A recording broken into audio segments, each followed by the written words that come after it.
अस्सलाम वालेकुम जी। Welcome to my channel. कैसे हैं आप लोग? उम्मीद करती हूँ सब खैरियत से होंगे और मज़े में होंगे।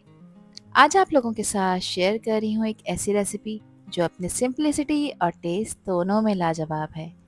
आज बना रही हूँ दोस्तों मैं पेशावरी नमकीन गोश्त। ये डिश उन लोगों के लिए परफेक्ट है जो गोश्त का असली जायका एंजॉय करना चाहते हैं, वो भी बिना एक्स्ट्रा मसाले, बिना किसी मिलावट के। सिर्फ गोश्त, थोड़ा सा नमक और कुछ खास टेक्निक, बस इतना ही काफ़ी है इसे बेमिसाल बनाने के लिए। इस वीडियो में आपको स्टेप बाय स्टेप दिखाने वाली हूँ कि कैसे आप घर पर आसानी से ऑथेंटिक पेशावरी नमकीन गोश्त बना सकते हैं, वो भी बिल्कुल उसी ट्रेडिशनल टच के साथ जो इस डिश का मज़ा बनाता है। तो चलें फिर शुरू करते हैं इसको बनाना। तो ये बहुत ही टेस्टी पेशावरी नमकीन गोश्त बनाने के लिए दोस्तों यहाँ पर मैंने लिया है 2 किलो मटन, जिसके मैंने बड़े बड़े पीस रखवाए हैं। क्योंकि नमकीन गोश्त का असली मज़ा तभी आता है जब गोश्त के पीसेस थोड़े बड़े और हड्डी के साथ हों। इसका रीज़न ये है कि जब ये स्लो कुक होते हैं तो अंदर तक फ्लेवर एब्जॉर्ब करते हैं और टेक्सचर बिल्कुल सॉफ्ट और जूसी बनता है। ये मटन मैंने ख़ास तौर पर हड्डी, चाँप और थोड़े चर्बी वाले पीसेस के साथ लिया है, क्योंकि ये वो कट्स हैं जो इस डिश का असली जायका देते हैं दोस्तों। तो जब भी आप इस डिश को बनाएं तो कोशिश करें कि गोश्त के पीसेस बड़े हों, ताकि दम पर अच्छी तरह से गल सकें और सर्व करते वक्त बाइट में असली टेस्ट महसूस हो। अब इसमें मैं 1.5 टेबल स्पून नमक का ऐड कर रही हूँ। नमक आप अपने टेस्ट के अकॉर्डिंग ऐड करिएगा, जितना आपको पसंद हो। तो इस नमकीन गोश्त का सबसे खूबसूरत पहलू यही है कि इसमें कोई मिलावट नहीं होती, ना मसालों का ओवरलोड, ना चुटकियों और स्पून्स का हिसाब। सिर्फ एक सिंपल सीजनिंग, नमक, लेकिन वो भी पूरी तवज्जो के साथ। तो नमक को हर पीस पे अच्छी तरह से रब करना ज़रूरी है, ताकि हर पीस में जायका अंदर तक उतर जाए। ये सिंपल सा स्टेप इस डिश को सबसे इम्पॉर्टेंट स्टेप देने वाला है दोस्तों, क्योंकि इसी से डिसाइड होता है कि आखिर में गोश्त वो असली प्योर और ट्रेडिशनल लज्जत के साथ बना है या नहीं। ये नमक बस नमक नहीं है, ये पेशावर की रिवायत है और गोश्त की असली खुशबू को समेटने का राज भी है। तो सारे पीसेस पे देखिए मैंने अच्छी तरह से नमक लगा दिया है। अब इसको रेस्ट देंगे तकरीबन आधे घंटे का। तो इस रेसिपी को बनाने के लिए मैं इसमें ऐड करूंगी चर्बी। वज़न में देखा जाए तो 150 ग्राम है। नमकीन गोश्त में ये चर्बी सिर्फ एक इंग्रेडिएंट नहीं होती, बल्कि टेस्ट इन्हेंसर होती है। जब ये चर्बी देग में या किसी भी बर्तन में मेल्ट होती है तो ये गोश्त को नेचुरल सॉफ्टनेस देती है और एक डीप रिच फ्लेवर डेवलप करती है, जो सिर्फ असली नमकीन गोश्त में ही महसूस होता है। अब इसको पकाने के लिए मैं यहाँ पर मिट्टी की हांडी का इस्तेमाल कर रही हूँ। आप लोग किसी सादे पैन में भी इसे तैयार कर सकते हैं। अब इस मिट्टी की हांडी के बेस में मैं लगा रही हूँ चर्बी के पीसेस। ये सिर्फ प्रेजेंटेशन का हिस्सा नहीं है, बल्कि इस डिश के असली फ्लेवर बेस यहीं से स्टार्ट होते हैं। मिट्टी की हांडी ऑलरेडी अपनी खुशबू और नेचुरल स्लो हीट से गोश्त को लाजवाब बनाती है, लेकिन जब आप इसमें चर्बी या ये गोश्त के पीसेस इसमें ऐड करते हैं और किनारे में लगाते हैं, तो ये नेचुरल फैट धीरे धीरे मेल्ट होता है और हांडी के अंदर एक रिच एरोमेटिक लेयर क्रिएट करता है। चर्बी के पीसेस के ऊपर मैंने गोश्त के बड़े बड़े पीसेस रख दिए हैं और अगेन कुछ पीसेस मैंने दरमियान में भी चर्बी के रखे हैं।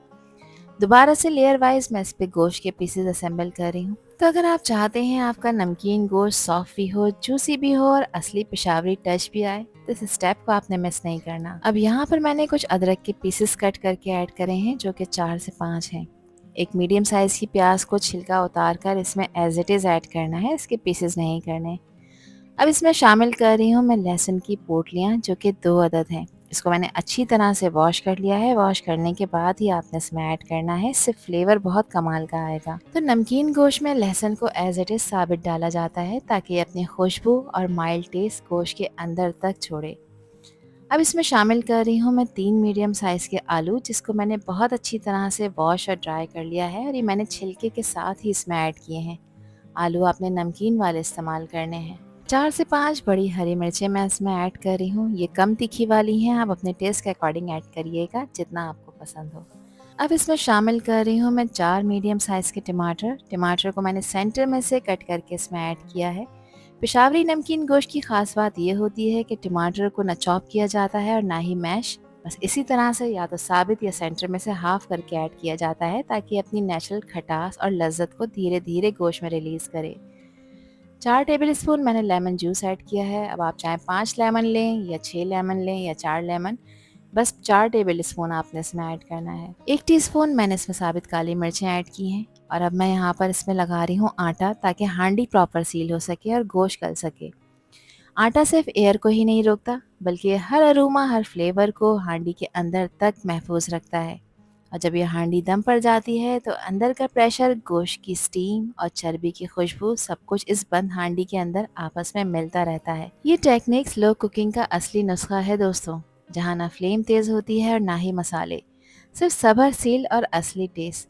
बस इसे कवर करेंगे और कवर करके थोड़ा सा इसको प्रेस करेंगे ताकि ये प्रॉपर सील हो जाए। ये सील करना एक वादा है कि जब आप इस हांडी के ढक्कन को खोलेंगे तो सिर्फ खुशबू ही नहीं निकलेगी, बल्कि एक यादगार जायका भी इसके साथ आपको मिलेगा। अब इसको कवर कर कर मैं रखूँगी चूल्हे पर। 5 मिनट के लिए गैस का फ्लेम हाई करेंगे।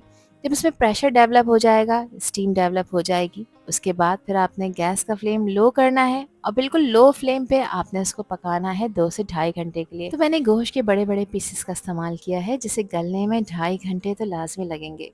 अब मैं आपको चेक करा देती हूँ, प्रेशर बन चुका है हांडी के अंदर। अब यहाँ पर मैंने गैस का फ्लेम बिल्कुल लो कर दिया है कि ये हार्डली हांडी के बॉटम पे टच हो रहा है। बस इसी फ्लेम पे आपने इसको पकाना है सब्र के साथ, ताकि आपको इसके रिजल्ट शानदार मिलें। तो 2.5 घंटा हो चुका है, इसको मैंने बिल्कुल हल्की आंच पर पकाया है और अब एक नाइफ़ की हेल्प से मैं इस आटे की सील को तोड़ रही हूँ।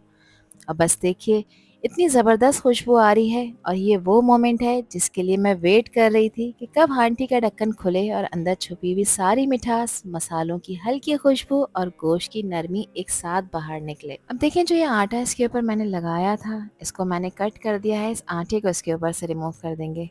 अगर गोश्त में अभी भी कसर बाकी हो तो आप इसको कवर लगाकर हल्की आंच पर मज़ीद आधे घंटा गलाकर तैयार कर सकते हैं। खुशबुएं शानदार आ रही हैं और अब मैं गोश्त की क्वालिटी और सॉफ्टनेस चेक कर रही हूँ।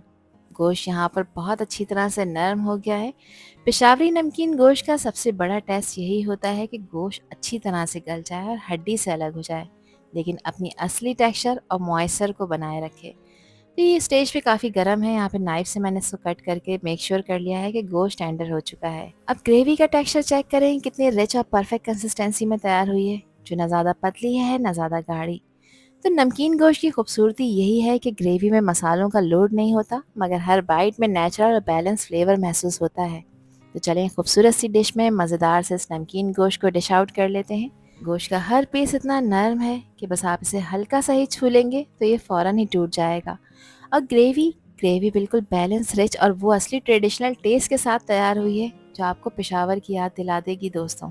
और ये जो आपको इसके ऊपर हल्का सा ऑयल नज़र आ रहा है, ये गोश्त की चर्बी का नतीजा है जो इसमें ऐड की थी, जिसने ग्रेवी को सिल्की और रिच बना दिया है। और इसका कलर बिल्कुल नेचुरल है, ना ही इसमें आर्टिफिशियल कलर है, सिर्फ असली गोश्त और टमाटर की खुशबू। इस ग्रेवी को देखकर आप समझ सकते हैं कि हर स्पून में वो असली ट्रेडिशनल टेस्ट छुपा हुआ है, जो पेशावर की याद दिलाएगा आपको। इसको एंजॉय करें आप तंदूरी रोटी के साथ या फिर सादा नान के साथ, ये आप लोगों की अपनी चॉइस है। एक बाइट मैं आपको बनाकर चेक करा देती हूँ। देखें, गोश्त बिल्कुल मक्खन मलाई की तरह सॉफ्ट, जूसी और फ्लेवरफुल बनकर तैयार हुआ है। तो फिर रेसिपी ट्राई करें और मुझसे शेयर करें अपना फीडबैक कि आप लोगों ने कैसा नमकीन गोश्त बनाया। आई होप कि ये रेसिपी और वीडियो आप लोगों को पसंद आई होगी। पसंद आई हो तो कमेंट सेक्शन में अपना प्यारा सा फीडबैक मुझे लाजमी शेयर करिएगा। और चैनल पर न्यू हैं तो चैनल को भी ज़रूर सब्सक्राइब कर दीजिएगा। आपसे फिर मिलूंगी इंशाल्लाह एक न्यू वीडियो में, एक न्यू रेसिपी के साथ। जब तक हादिया को दीजिए इजाज़त। अल्लाह हाफिज़, अल्लाह निगहबान।